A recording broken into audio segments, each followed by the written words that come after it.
నిద్ర చాలనప్పుడు, పని ఒత్తిడి ఎక్కువైనప్పుడు తలనొప్పిగా అనిపించడం మామూలే.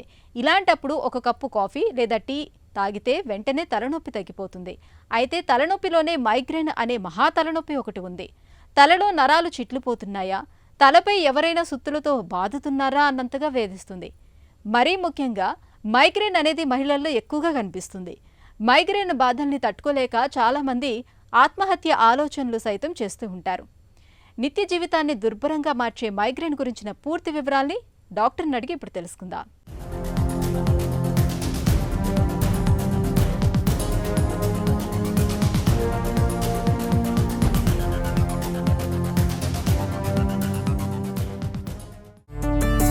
మైగ్రెయిన్ అంటే ఏంటి, ఎన్ని రకాలుగా ఉంటుంది? మైగ్రేన్ అనేది తరచూ మనం చాలామంది చెప్తూ ఉంటారు. ఇప్పుడు అవగాహన పెరగటం మూలాన చాలామంది డైరెక్ట్గా మైగ్రేన్ హెడేక్ అని చెప్తున్నారు. అసలు మైగ్రేన్ అంటే ఏంటి? సో మైగ్రేన్ అనేది ఒక ప్రైమరీ హెడేక్. ప్రైమరీ హెడేక్ అంటే వీళ్ళకి వేరే కారణాలు ఏమీ లేకుండా తలనొప్పి వచ్చేదాన్ని మనం ప్రైమరీ హెడేక్స్ అంటాం. సెకండరీ హెడేక్స్ అంటే ఉదాహరణకి సైనసైటిస్, అంటే ఈ సైనసెస్ ఇన్ఫెక్షన్ వచ్చినప్పుడు వచ్చే హెడేక్ కానీ, లేకపోతే మెనింజైటిస్ అంటే బ్రెయిన్ ఇన్ఫెక్షన్ వలన వచ్చే హెడేక్ కానీ, లేకపోతే బ్రెయిన్ ట్యూమర్తో వచ్చే హెడేక్స్ని కానీ మనం సెకండరీ హెడేక్స్ అంటాం. ప్రైమరీ హెడేక్స్ అంటే వీళ్ళకి వేరే కారణాలు, లైక్ ఉదాహరణకి ఇన్ఫెక్షన్ ఏమి ఉండదు, అలాగే స్కాన్ చేస్తే నార్మల్ ఉంటుంది, వీటిని మనం ప్రైమరీ హెడేక్స్ అంటాం అన్నమాట.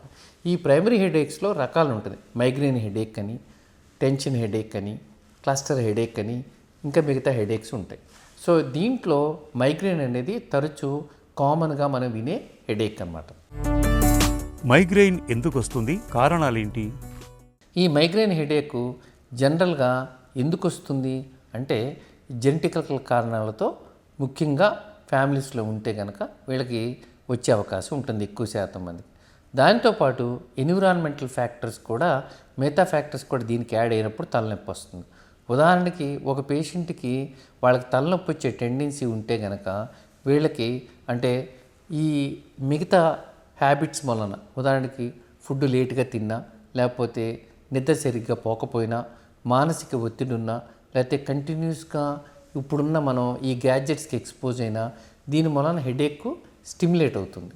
సో ఇవి మిగతా ఈ ఎన్విరాన్మెంటల్ ఫ్యాక్టర్స్, అంటే క్లైమాటిక్ కండిషన్స్ మారిన, అంటే ఎక్స్ట్రీమ్ చల్లగా ఉన్నా, బాగా ఎక్స్ట్రీమ్గా అంటే బాగా ఎక్కువగా వేడిగా ఉన్నా, ఈ ఫ్యాక్టర్స్ మూలన కూడా వీళ్ళకి తరచూ హెడేక్ వచ్చే అవకాశం ఉంటుంది.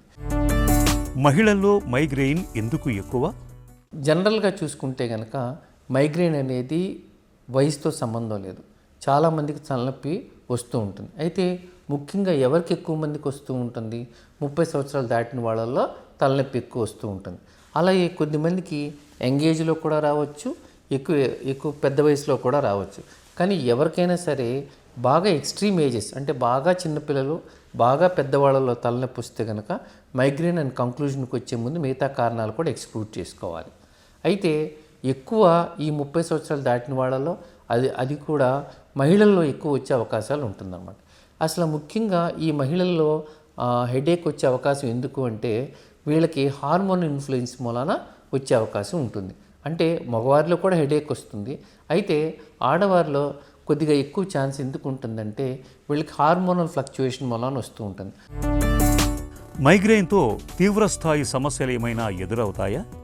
జనరల్గా ఈ మైగ్రేన్ తలనొప్పి వచ్చే వాళ్ళకి సహజంగా తలనొప్పితో పాటు వామిటింగ్స్ లాంటివి అవ్వచ్చు, కంటి చూపు కొద్దిగా తేడా వచ్చి తర్వాత తలనొప్పి వచ్చి నాడి కొట్టుకుంటున్నట్టు వచ్చి తలనొప్పి రావచ్చు. ఈ మైగ్రేన్ తలనొప్పి ఉండే వాళ్ళలో ఒక్కొక్కసారి చాలా తీవ్రంగా వచ్చి వీళ్ళకి కొన్ని ప్రాబ్లమ్స్ రావచ్చు. ఉదాహరణకి స్టేటస్ మైగ్రేనస్ అంటారు. ఈ మైగ్రేన్ తలనొప్పి కంటిన్యూస్గా, అంటే 72 అవర్స్ కంటే ఎక్కువగా కంటిన్యూస్గా ఉంటే కనుక మనం స్టేటస్ మైగ్రేనస్ అంటారు. దీన్ని మనం అలక్ష్యం చేయకూడదు, ఎందుకంటే దీంతో వీళ్ళకి కాంప్లికేషన్స్ వచ్చే అవకాశం ఉంటుంది. ఉదాహరణ డీహైడ్రేషన్ లాంటిది రావచ్చు. ఒక్కోసారి ఈ స్టేటస్ మైగ్రేన్లోకి వెళ్ళి వీళ్ళకి బ్లడ్ సర్క్యులేషన్ కాంప్రమైజ్ అయ్యి స్ట్రోక్స్ లాంటివి వచ్చే అవకాశం కూడా ఉంటుందన్నమాట. అలాగే ఈ మైగ్రేన్తో మిగతా కాంప్లికేషన్స్, వామిటింగ్స్ లాంటివి అయ్యి వీళ్ళకి డీహైడ్రేషన్ అయ్యే అవకాశం ఉంటుంది. కొంతమంది మైగ్రేన్ వచ్చిన వాళ్ళకి అకేషనల్గా రేర్గా వీళ్ళకి ఫిట్స్ లాంటివి కూడా వచ్చే అవకాశం ఉంటుంది. అలాగే మైగ్రేన్ వలన కొన్నిసార్లు బ్లడ్ సర్క్యులేషన్ కూడా తగ్గి స్ట్రోక్స్ లాంటివి కూడా రావచ్చు అనమాట. మందులతో మైగ్రేన్ తగ్గుతుందా?